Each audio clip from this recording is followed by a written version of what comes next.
안녕하세요. 법무법인 서현율의 대표 변호사 구재준입니다. 저희가 지금 기획적으로 개인 회생을 진행함에 있어서 약간 의뢰인분들이 가장 불안해하는 것들에 대한 것들을 이제 논의하고 있거든요.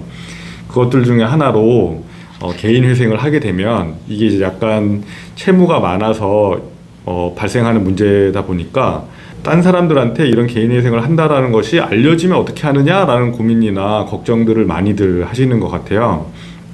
그래서 그런 문제가 어떤 식으로 발생하는지, 그리고 그런 것들은 극복할 수 있는 방안이 있는지 여부를 오늘 한번 살펴보도록 그렇게 하겠습니다.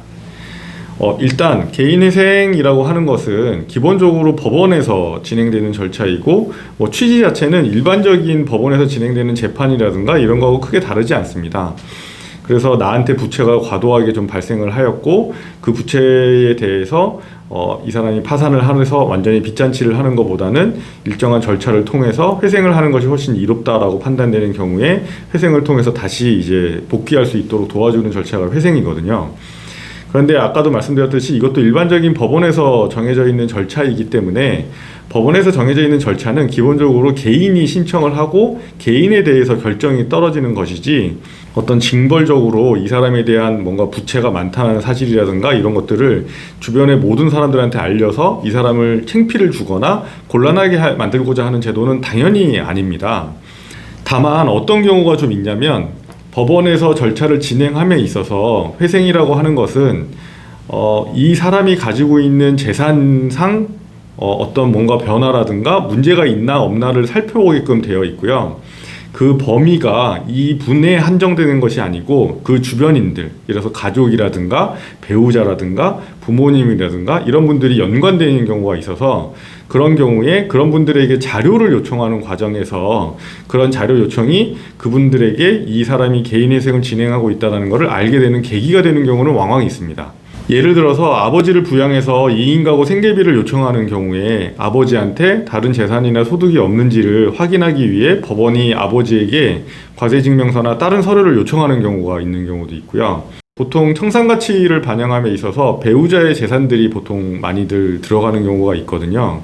그런 경우에 배우자가 당신이 재산이 얼마나 있고 어떤 재산들이 있는지에 대한 내역을 제출하여라 라고 하는 경우가 발생하는 경우가 있습니다.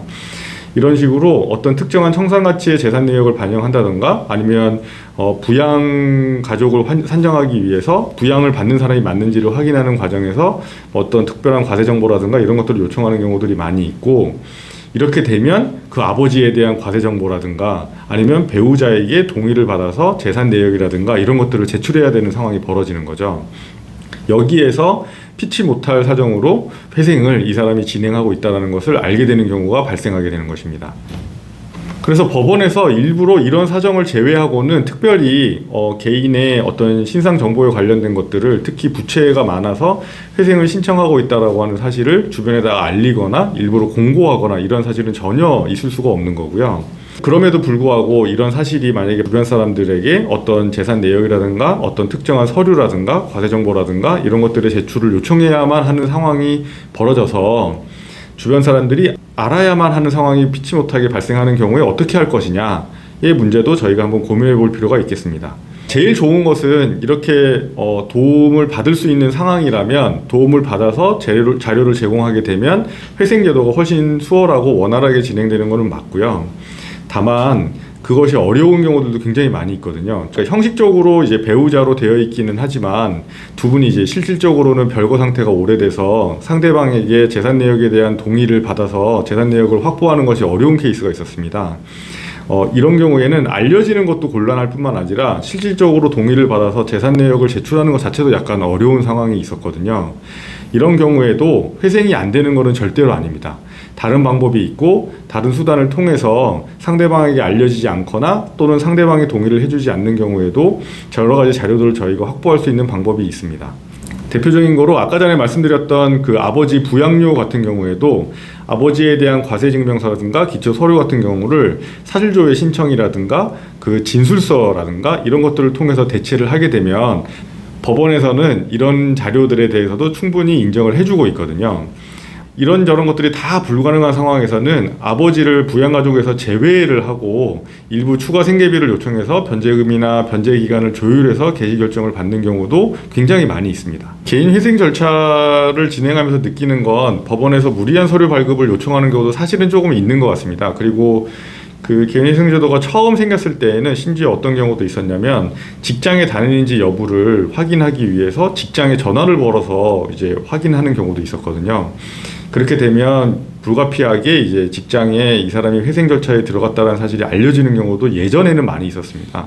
지금은 개인회생제도가 굉장히 정비가 이제 많이 되어 있는 상태이고, 그 다음에 원칙적으로는 법원에서 진행되는 절차라서 개인에 대한 정보가 외부에 알려지거나 하는 것들은 원칙적으로 이루어지지는 않습니다. 그래서 주변 사람들한테 어떠한 이유가 있어도 개인회생을 하고 있다는 것을 알리고 싶지 않다라고 하면 혼자서 고민하시는 것보다는 저희 같은 법률사무소에게 어떻게 하면 이거를 해결할 수 있느냐 문의하시는 게 훨씬 빠를 것 같습니다. 그리고 결론을 말씀드리면 그거를 회피할 수 있는 방법 또는 해결할 수 있는 방법이 당연히 있습니다. 자료를 저희가 상대방의 동의를 통해서 확보하는 것 외에 사실조회 신청이나 진술서를 통해서 확보를 할 수 있는 방법도 있고, 또는 변제기간이나 변제액을 조정함으로써 뭔가 회생의 절차를 끝까지 끌고 나갈 수 있는 여러 가지 방법들이 있거든요.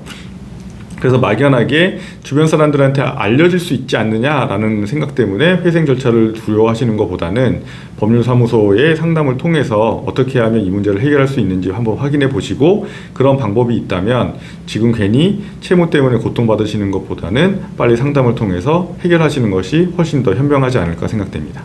감사합니다.